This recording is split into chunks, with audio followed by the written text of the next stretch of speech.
গতকাল একটা নিউজ দেখলাম, সেটা হচ্ছে যে ডক্টর ইউনূস ঢাকেশ্বরী মন্দিরে গিয়েছেন এবং সেখানে তার বক্তব্য উপস্থাপন করছেন। যদিও বক্তব্যটা আমি দেখিনি, সেটাই আজকের বিষয়, মানে সেটা নিয়েই আমরা আলোচনা করব। আজকে নিউজটা দেখব এবং সেখানে উনি কি বলেছেন সেটা নিয়েই আলোচনা হবে।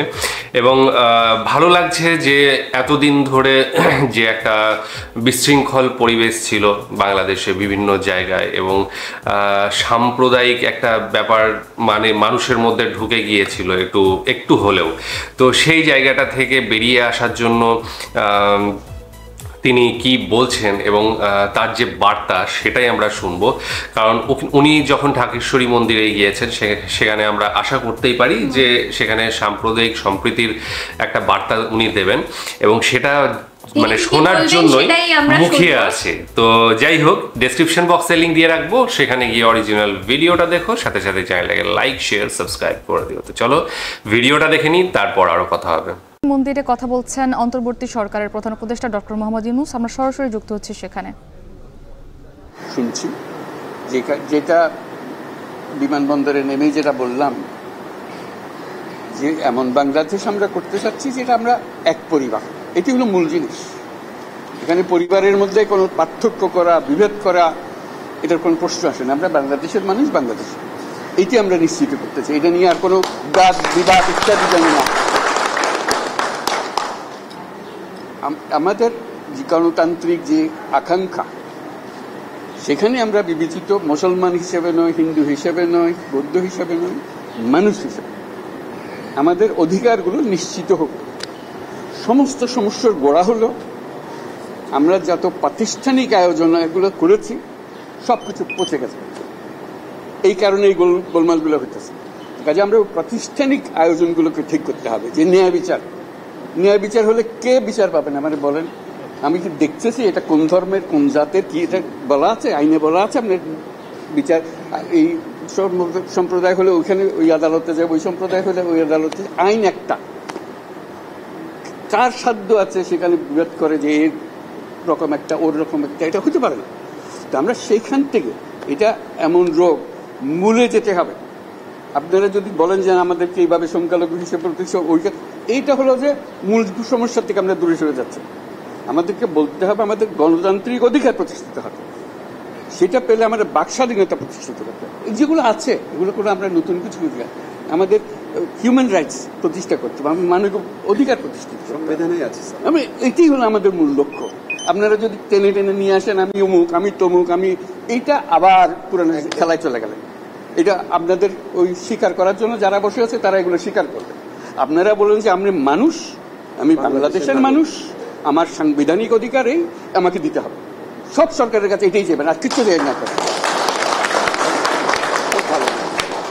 আমরা, আমার সঙ্গে অনেকের পরিচয় আছে, আজকে নতুন পরিচয় না, আমাকে আজকে দেখেননি আপনারা।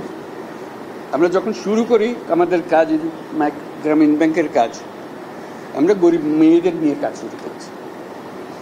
এবং কেউ বলছে না মেয়েদের, মুসলমান মেয়ে যাওয়া যাবে না। আমি তো ভাই, যে ধর্মেরই হোক, তার টাকার দরকার আছে, তার টাকা দিলে সে 2টা মুরগি কিনবে, ডিম পারবে, 2টা খেতে পারবে।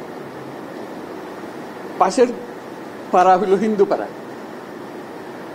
তো বলছে আপনি হিন্দু পাড়ায় যাবেন? মানে না, কেউ তো যায় না হিন্দু পাড়ায়, আপনি কেন যাবেন? বলছি কেন, আমি তো হিন্দু পাড়ার জন্য আসি না, মুসলমান পাড়ার জন্য, গরিব মেয়ের জন্য এসছি। আপনি শুনবেন না আমাদের ইতিহাসে, গ্রামীণ ব্যাংকের ইতিহাসে, যে আমরা এটা হিন্দু পাড়া বলে বাদ দিয়ে গেছি, ও মুসলমান পাড়াতে হয় নাই কোনোদিন। একসঙ্গে গেছি, একভাবে গেছি। বরং ওরা বলছে যে মুসলমান আসছে, আমাদের কি করতে হবে, কি একটু দূরে থাকতে হবে। ভাই, আমাদের জন্য দূরে থাকতে হবে না। আপনার সঙ্গে যে কথা, এটা কথাবার্তা সোজাসুজি, মুসলমান মেয়েদেরও কথা বলছি, ওদেরও বলছি। ভাই, আপনি ঘুমটা দিয়ে যাইয়েন না, আমাদের কথাটা শুনে। একই কথা, যেটা তার অধিকারকে প্রতিষ্ঠিত করা। আমাদের মূল কাজটার মধ্যে যেতে হবে। আপনাদের নেহাত সুনির্বন্ধ অনুরোধ, আপনারা ওই বিভিন্ন ইয়েতে চলে যান না, ক্ষোভের মধ্যে চলে যান না। এই ক্ষোভ হলে এই ক্ষোভের মধ্যে মারামারি, কারাগারি লেগে যাবে। একত্রে আসুন, এক আইন, যে আমাদের আইনের অধিকার দিতে হবে। আজকে যেটা বললেন যে আমরা আইনের অধিকার পাই না, আমাদের বিচার হয়, এটি হলো আসল জিনিস। বিচার ব্যবস্থা আমাদের দিকে তাকায় না, পুলিশ আমাদের দিকে তাকায় না, কিছুই আমাদের দিকে তাকায় না। কারণ আমি অধিকারটা প্রতিষ্ঠা করতে পারি নাই। আমাদের নীতিটা আমরা প্রতিষ্ঠা করতে পারি। আমরা যে প্রাতিষ্ঠানিক আয়োজন করেছি এটা বায়াস একটা, আপনি যত কিছু বলেন ওই একটা খোপ করতে আরম্ভ করবেন, তারা আর মজা পেয়ে যাবেন, ওই মজার খেলাতে আর আমাদেরকে নিয়ে যাবেন না। আমরা এসেছি যে এক মানুষ এক অধিকার, এর মধ্যে কোনো পার্থক্য করা যাবে না। আমাদেরকে একটু সাহায্য করেন, আপনারা ধৈর্য ধরেন, করতে পারলাম কি পারলাম না সেটা পরে বিচার করেন, যদি না পারি আমাদেরকে দোষ দেবেন, এটাই হলো বিষয়। ধন্যবাদ সবাই।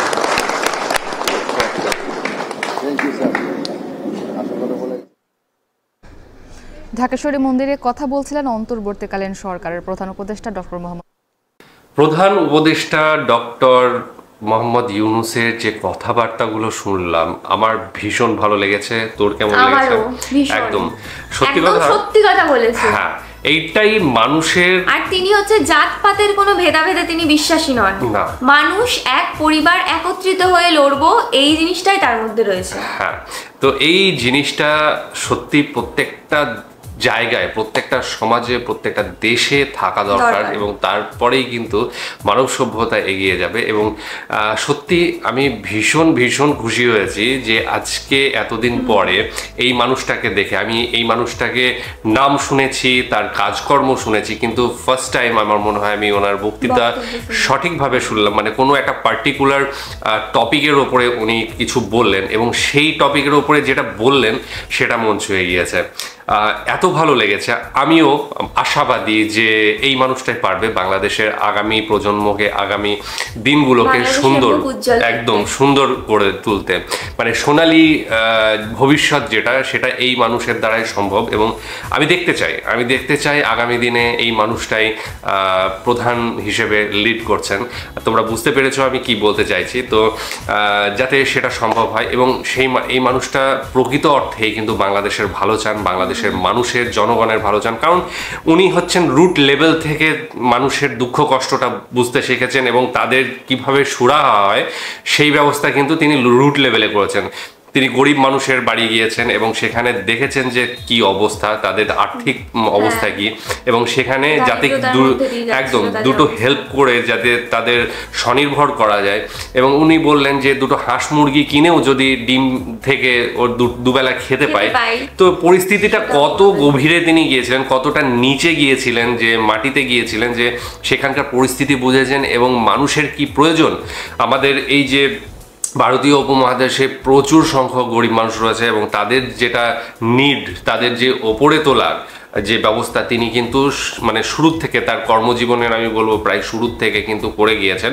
এবং তিনি সেই ব্যথাটা জানেন, সেই কষ্টটা জানেন, এবং টেকনিকটা জানেন কিভাবে তাদেরকে উপরে নিয়ে আসতে হয়। তো একটা দেশকে এগোতে গেলে আমার মনে হয় যে সবচেয়ে নিচের লেভেলে যারা রয়েছে তাদেরকে আস্তে আস্তে তুলতে হয়, উপরের দিকে তুলতে হয়। এবং সেটা শুধু নিচের নয়, আলটিমেটলি সবগুলোই ওপরে ওঠে যখন নিচ ওপরে ওঠেন, মানে নিচের লেভেল। তো সেই জায়গায় দাঁড়িয়ে আমি বলতে পারি উনি এর থেকে ভালো, মানে ওনার থেকে ভালো কোনো ক্যান্ডিডেট আমি দেখতে পাচ্ছি না। আমার ভীষণ ভালো লেগেছে ওনার কথাবার্তা। যিনি বললেন যে ঢাকেশ্বরী মন্দিরে গিয়ে বললেন যে এরা সাম্প্রদায়িক সম্প্রীতির কথা, যেটা আমরা বিভিন্ন জায়গায় ছোটোখাটো একটা ঘটনা দেখেছি, যেটা হয় যে কোনো জায়গাতেই হয়। সেটা হচ্ছে যে একটা সরকার হঠাৎ করে মানে ভেঙে গেলে, এবং সেখানে আইন শৃঙ্খলা যদি এরকম বিন্যস্ত হয়ে পড়ে, সেইখানে কিন্তু এই ধরনের ঘটনা ঘটে, এবং সেটা রাজনৈতিক কারণে হোক বা মানে ধর্মীয় কারণ বা এই ধরনের কিছু কারণে হতেই পারে। এবং সেই জায়গা থেকে, সেই জায়গাটায় তিনি বার্তা দেওয়ার জন্য ঢাকেশ্বরী মন্দিরে গিয়ে তিনি বলেছেন আমাদের সবার আগে যেটা হওয়া উচিত, আমাদের মানুষ হওয়া উচিত, এবং মানুষের যেটা দাবি সেটা হচ্ছে তার বাক স্বাধীনতা, তার যেটা অধিকার, মানে সেই অধিকার নেওয়ার। তো সে মানুষ হিসেবে, ঠিক আছে, এমন নয় যে এই ধর্মীয় মানুষ বেশি পাচ্ছে, ওই ধর্মের মানুষ বেশি পাচ্ছে, এটা কখনোই হওয়া যাবে না। সবাই সমান পাবে। ধর্মের মানুষকে দেখলেন আরেক ধর্মের মানুষকে দেখলেন, তো সেইটা কিন্তু একদম নয়। এবং আইনের চোখে সবাই সমান। তো আইনের শাসন যেখানে থাকবে সেখানে সবাই সমান হবে এবং সমান অধিকার পাবে, এবং তার জন্যই কিন্তু উন্নত দেশগুলো এগিয়ে এগিয়ে চলেছে, কারণ সেখানে আইনের শাসন রয়েছে, দুর্নীতি নেই, অনাচার নেই, এই ধরনের জিনিসগুলো নেই। তো সেই জন্যই আমাদের মনে হয় যে উনি যেটা বলতে চাইলেন সেটা হচ্ছে যে মানুষকে নিজের অধিকারটা বুঝে নিতে হবে। তো এখানে যে সমস্ত হিন্দু সম্প্রদায়ের মানুষজন রয়েছে তাদেরও কিন্তু এই অধিকারটা বুঝে নিতে হবে এবং তারা সরকারের কাছে দাবি করবে যে হ্যাঁ আমার এইটা চাই, আমি এইটার হকদার। তো সেই জায়গা থেকে আমার ভীষণ ভালো লাগলো ওনার কথাবার্তা। উনি যেটা বলতে চাইলেন, উনি বাংলাদেশের যে রূপ পাল্টে দেওয়ার জন্য একটা কি বলবো চেষ্টা করছেন, সেটা দেখে সত্যি ভালো লাগছে এবং তাকে আমি আগামী দিনেও দেখতে চাই, শুধু এখন নয় আগামী দিনে। আর এর ফলেই আমার মনে হয় যে এই অঞ্চলের গোটা পরিবেশটা ভীষণ সুন্দর হয়ে উঠবে। যাই হোক, খুব ভালো লেগেছে, আশা করি তোমাদের ভালো লেগেছে। আর ভালো লাগলে তোমাদের অবশ্যই কমেন্টস আমি দেখতে চাই, সেই কমেন্টসগুলো আমি পড়ি, ভালো লাগে, ভীষণ ভালো লাগে। আর তোমাদের অন্য কিছু সাজেশন থাকলে অবশ্যই দিও। আজকের মতো এখানেই শেষ করছি, আগামী দিন আবার আসছি অন্য কোনো ভিডিও নিয়ে, ততক্ষণের জন্য স্টে টিউন।